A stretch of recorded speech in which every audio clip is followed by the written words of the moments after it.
같이 사도신경 신앙 고백함으로 기도에 시작하겠습니다. 전능하사 천지를 만드신 하나님 아버지를 내가 믿사오며 그 외아들 우리 주 예수 그리스도를 믿사오니 이는 성령으로 잉태하사 동정녀 마리아에게 나시고 본디오 빌라도에게 고난을 받으사 십자가에 못 박혀 죽으시고 장사한 지 사흘 만에 죽은 자 가운데서 다시 살아나시며 하늘에 오르사 전능하신 하나님 우편에 앉아 계시다가 저리로서 산자와 죽은 자를 심판하러 오시리라. 성령을 믿사오며 거룩한 공예와 성도가 서로 교통하는 것과 죄를 사하여 주시는 것과 몸이 다시 사는 것과 영원히 사는 것을 믿사옵나이다. 아멘. 찬송가 384장입니다. 384장입니다.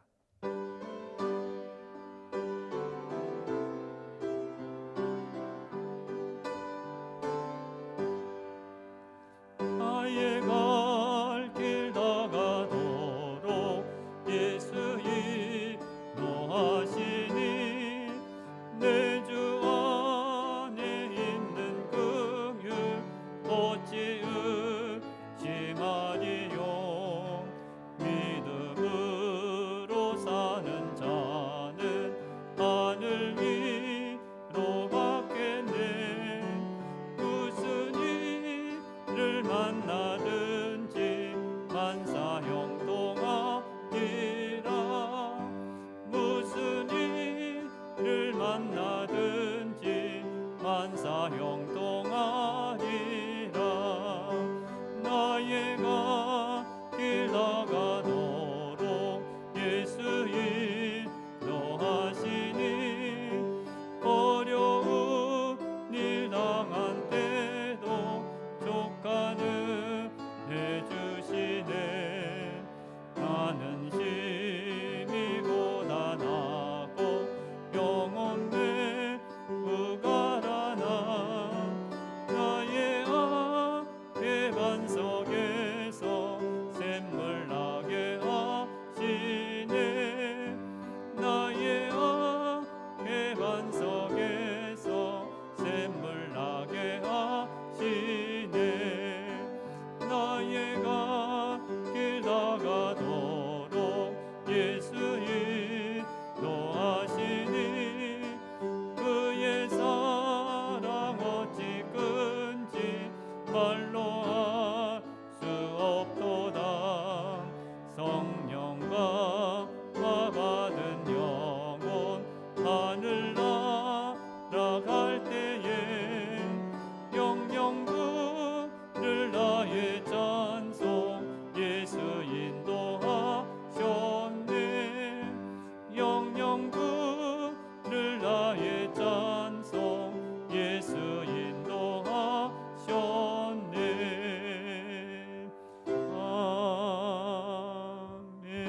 아멘.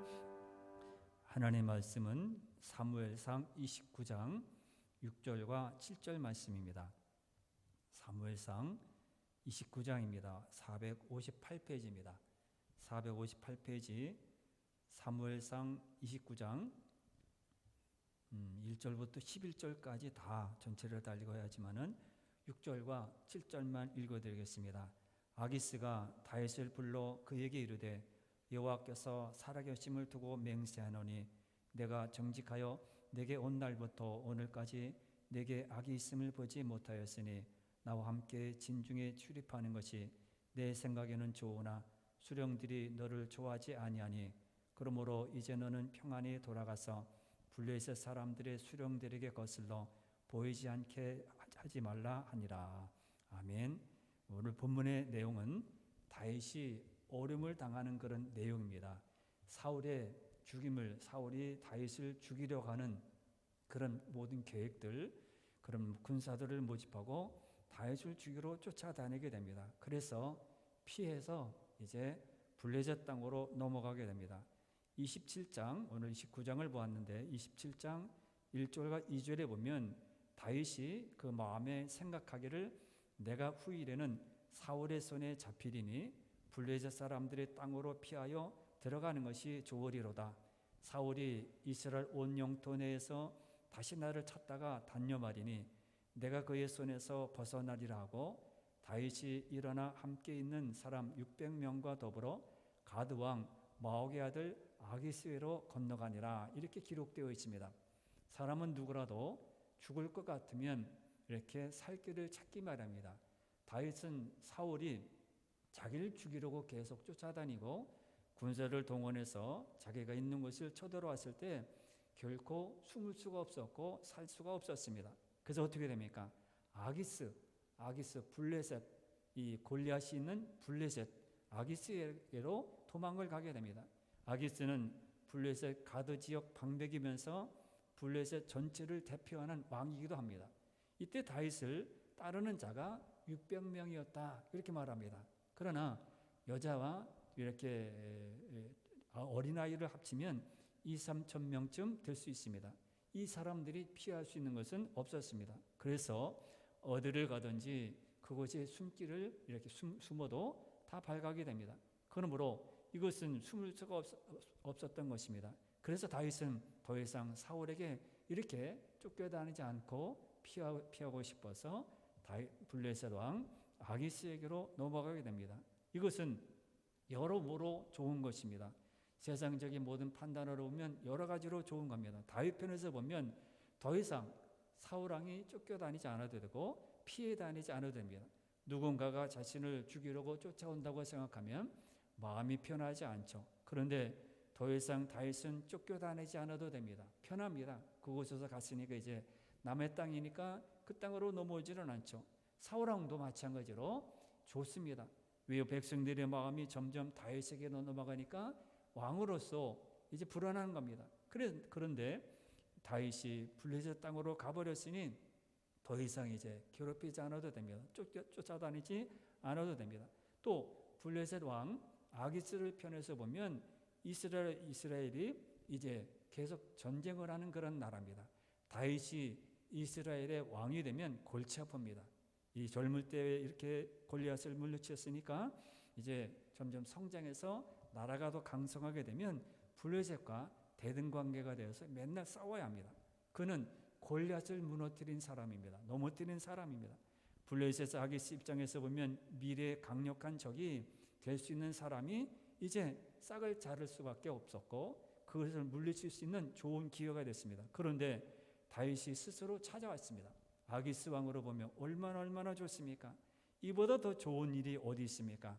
자신의 손 안에 있으니 언제든지 죽일 수 있고 또 시간을 들여서 점점 군사를 약화시킬 수 있습니다. 그러고 보면 다윗이 가드 아기스 밑에 가게 된 것은 다윗도 좋고 사울 왕도 좋고 아기스 왕도 좋은 일이었습니다. 그러나 이것은 어찌 보면 다윗의 실수입니다.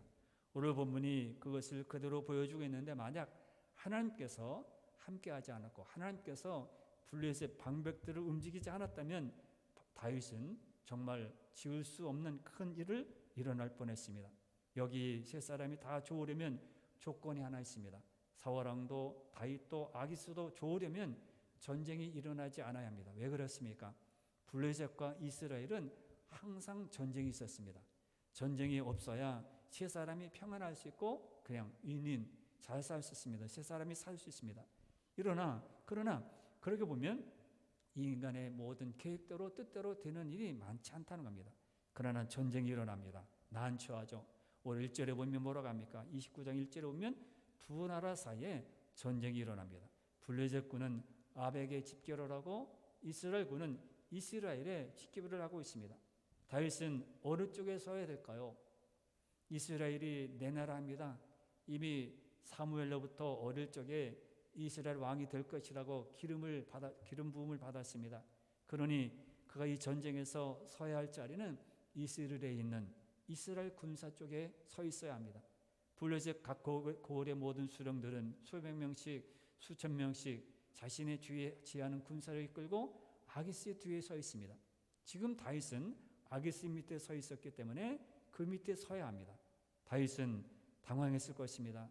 블레셋 군사들 중에 자신이 거기 서 있다니 기가 막힐 일입니다.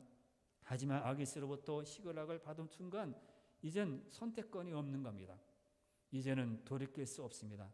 이스라엘 왕으로 기름 부음 받은 자가 이스라엘과 대적하여 싸우다니 블레셋의 골리앗으로부터 이스라엘 구했던 다윗이 이젠 블레셋 군사가 되어서 이스라엘의 칼을 겨누어야 하다니 다윗은 정말로 난처한 상황이 되었습니다.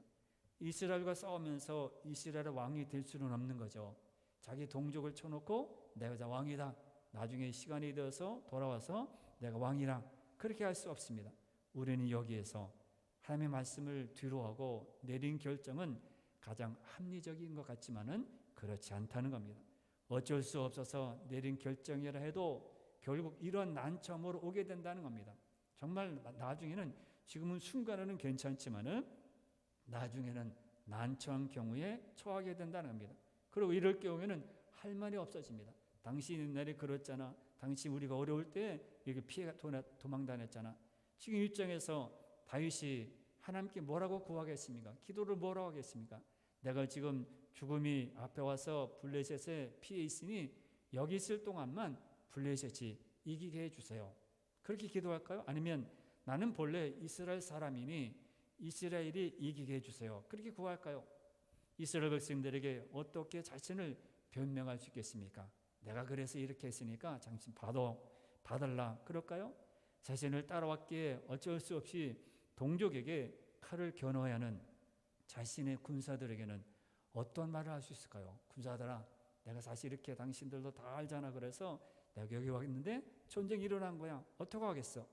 하나님의 말씀을 접어두고 내린 결정이 이렇게 자신과 주변을 더욱 어려운 곤경에 빠지게 한다는 겁니다. 여러분, 가끔씩 우리는 이런 말을 할 때가 있습니다. 좋은 게 좋은 거야. 그런 말 좋아하면 안 됩니다. 어쩔 수 없어. 내가 어떻게 해? 이런 합리적인 그런 것에 빠져들면 안 됩니다. 하나님께서 자유를 주셨다고 잘못 판단하고 잘 주셨으니까 내 마음대로 할 수 있어. 이거 위험한 겁니다. 하나님 말씀대로 판단하고 움직여야 되지. 그냥 어쩔 수 없는 거야. 내가 그냥 그런 것이야. 아무리 합리적이라도 하나님의 말씀이 빠져 있거나 넘어서는 것이면 그것은 하나님에게서 난 것이 아니라는 것입니다. 그런 판단으로는 하나님을 기쁘게 할 수 없습니다. 성도는 때로는 바보 같아 보여도 그것이 우리에게 세상의 이치와가 안 맞아도 하나님이 기뻐하시는 그런 자리에 서 있어야 하고요. 그러로 따라가야 합니다. 이렇게 다윗은 어찌할 수 없었습니다. 이때 하나님께서 이제 나타나십니다. 하나님께서는 자신이 무엇을 하려고 할 때는 내버려 두십니다. 처음에 아담에게도 동산 중앙에 있는 나무를 먹지 말라 그렇게 말씀하고, 그런 다음에 따먹고 안 따먹는 것은 아담에게 주었습니다. 아담에게 그것을 먹고 마실 수 있는 자유 의지를 준 겁니다. 우리에게도 자유를 주셨습니다. 말씀을 따르고 말씀 의지하고 신앙 아래서 서게 되면 내가 너와 함께해서 무한한 복을 줄 것이다. 그러나 그 선택하고 선택하지 않는 것은 우리에게 있습니다. 그러므로 사람들에게 처음부터 하나님을 의지하고 하나님을 선택하고 따르면 얼마나 좋겠어요. 그러나 사람 그러지 않습니다. 마지막에 곤경에 처하고 어려움에 처하고 힘든 일에 처했을 때 하나님 나 좀 도와주세요. 그렇습니다. 하나님은 이렇게 다윗 스스로 아기스 밑에 가서 목숨을 구하려고 할 때 하나님께서는 그냥 놔두셨습니다. 안 된다. 그러면 가면 안 된다. 그러지 않았습니다. 다윗은 이러지도 저러지도 못하는 상황에서 꼼짝없이 동족 이스라엘과 싸울 수밖에 없는 지경에 이른 것입니다. 이렇게 스스로는 아무것도 할 수 없을 때 하나님이 나타나셨습니다. 어떻게 해요? 방백들을 움직인 겁니다. 블레셋 방백들이 아벡에 모여서 이제 싸우려고 하니까 다윗이 아기스 뒤에 서 있는 겁니다. 아니 저 사람 왜 있어? 당연히 알죠. 넘어온 것을 알기 때문에 압니다. 그러나 그들이 있다는 것은 우리에게 불리한 것입니다. 만약 전쟁이 시작되면 자신들을 돕지 않을 것이다. 방백들은 그렇게 한 겁니다. 저 사람 전쟁이 일어나면 이스라엘 사람이니까 이스라엘 쪽으로 갈 것입니다. 그러니까 안 됩니다. 벌써 1년이 넘게 있었기 때문에 그들이 있었던 것은 다 압니다. 그래서 하나같이 아기스에게 이렇게 말합니다. 이 히브리 사람들이 무엇을 하려느냐고 그렇게 말합니다. 그럴 때 아기스는 이는 이스라엘 왕 사울의 씨나 다윗이 아니냐? 그가 나와 함께 있은지 여러 날 여러 해로되 그가 망명하여 온 날부터 오늘까지 내가 그의 허물을 보지 못하였노라. 그렇게 말을 합니다. 변명해 준 거죠. 그러나 방백들은 뭐라고 합니까? 이 사람을 돌려보내요 왕이 그에게 정하신 그 처소로 가게 하소서. 그는 우리와 함께 싸움에 내려가지 못하리니 그가 전장에서 우리의 대적이 될까 하나이다. 그렇게 반대합니다. 아기스가 그렇게 변명하고 말을 했어도 방백들은 안 됩니다. 싸움을 나면, 전쟁이 나면 그들은 우리의 대적이 될 겁니다. 아기스는 그런 사람에게 다윗을 다시 이렇게 변명해 주었지만은 방백들은 받아들이지 않았습니다. 사실 그들은 의심한 겁니다. 그들의 말대로 전쟁이 일어나면 다윗이 사울에게 돌아갈 것이다. 블레셋 방백들이 하기에는 합리적입니다. 마땅합니다. 이렇게 되자 아기스는 다윗을 불러서 다윗에게 잘못이 있어서가 아니라 다른 방백들이 반대하고 그래서 데려가지 못한다고 하니까 집에 내려가 있으라. 시글락으로 돌아가라. 그렇게 말합니다. 사실 다윗은 늘 아기스를 속여왔습니다. 먼저 시글락에서 먹을 것이 없어서 약탈을 해야 되는데 그때에도 아말렉을 약탈을 합니다. 그리고는 아기스에게 말하기를 유다를 약탈했다고 그렇게 말을 했습니다. 거짓말한 것이죠. 지금도 마찬가지로 자신이 주 왕을 위하여 싸우지 못할 것이 무엇입니까? 나는 지금 당신 밑에 있습니다. 그러니까 내가 당신을 위해서 싸우러 나가겠습니다. 그렇게 말한 겁니다. 이것은 다윗은 그렇게 슬쩍이 말했지만은 사실이 아닙니다. 사실에서는 안 되겠죠. 이스라엘과 싸운다는 건 말도 되지 않습니다. 그런 다윗의 말에 이 아기스는 속아줍니다. 충성스럽게 말하는 그런 말에 속아줍니다. 시글락으로 돌아가라. 그렇게 말을 합니다. 우리는 하나님을 제대로 신뢰하고 따르지 못할 때가 많습니다. 그럼에도 하나님께서는 그런 우리를 버리지 않고 이 모양 저 모양으로 나타나셔서 우리를 개입해 주셔서 우리를 이끌어 가십니다. 이토록 부족한데도 당신의 뜻을 이루신다는 거예요. 이스라엘 백성들 부족한데도 당신의 뜻을 이루어 가십니다. 그들은 수없이 넘어지고 불평하고 원망했습니다. 그러나 결국은 당신의 뜻을 이루시는 것을 봅니다. 아무것도 아닌 우리를 값지게 여기셔서 다시 살 길을 열어주시고 우리의 갈 길을 인도하신다는 것입니다. 우리가 볼 때는 전혀 아니에요. 그러나 하나님께서는 그런 은혜를 베풀어서 가게 하신 것을 봅니다. 다윗이 분명히 위기를 만났습니다. 피해서 도망가서 편안할 것이다. 1년 4개월 정도 있었습니다. 위기를 피하는 것 같다. 그렇지만은 전쟁이 일어나니까 위기를 만난 겁니다. 그때 하나님께서 위기를 넘어가게 하셨습니다. 우리가 선택한 그 모든 일에서 평안할 것 같고 이렇게 하면 평안할 것 같고 저기 가면 평안할 것 같고 저 집은 평안이라 그렇게 말할 수 있을 것 같지만은 그러지 않습니다. 하나님이 없는 그런 선택들은 이렇게 위험에 빠질 수가 있고 어려움에 빠질 수가 있다는 것입니다. 여기에서 하나님의 은혜를 보게 됩니다. 그런 사람도 그렇게 실수하고 잘못 선택한 그런 사람이랄지라도 하나님은 다윗에게 약속하신 것을 기억하고 그를 은혜를 베풀어 주셨습니다. 우리가 살아가는 모든 과정에도 마찬가지입니다. 하나님의 은혜를 보게 되는 겁니다. 우리는 그 하나님을 온전히 믿고 따라가야 합니다. 그러면 하나님께서 은혜로 우리를 인도하실 것이고 우리가 행한 것을 보고 따르는 것이 아니라 하나님은 나에게 은혜를 주어서 행하게 하시고 그것을 넘어가게 하시고 그 일을 하도록 만드신다는 것입니다. 하나님 은혜를 믿고 기도하는 시간이 되어서 여러분 어떤 것을 믿고 기도하든지 그것을 기도할 때에 하나님 나에게 은혜를 베풀어 주옵소서. 불쌍히 여겨달라는 그런 기도죠. 은혜를 내려 주옵소서. 이렇게 믿고 기도하는 여러분 모두가 되시기를 바랍니다. 찬송가 383장 부릅니다. 383장 부르고 기도합니다.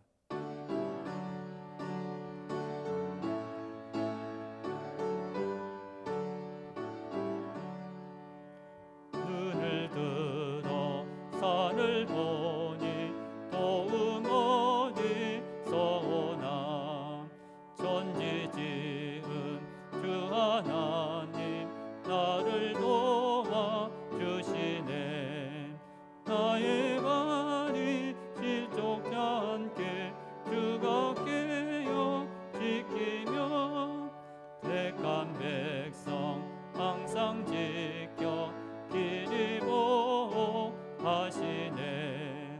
도우시는 하나님이 내게 그늘 되시니 낮의 해와 밤의 날이 너를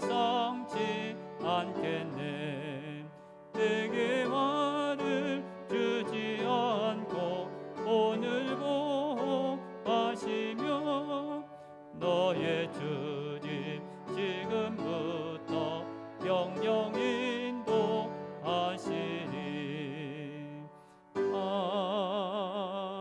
아멘. 여러분 계속 기도해 주시는데 아픈 성도들을 위해서 기억나시는 대로 꼭 기도해 주시길 바랍니다. 다 같이 기도하겠습니다. 주여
주님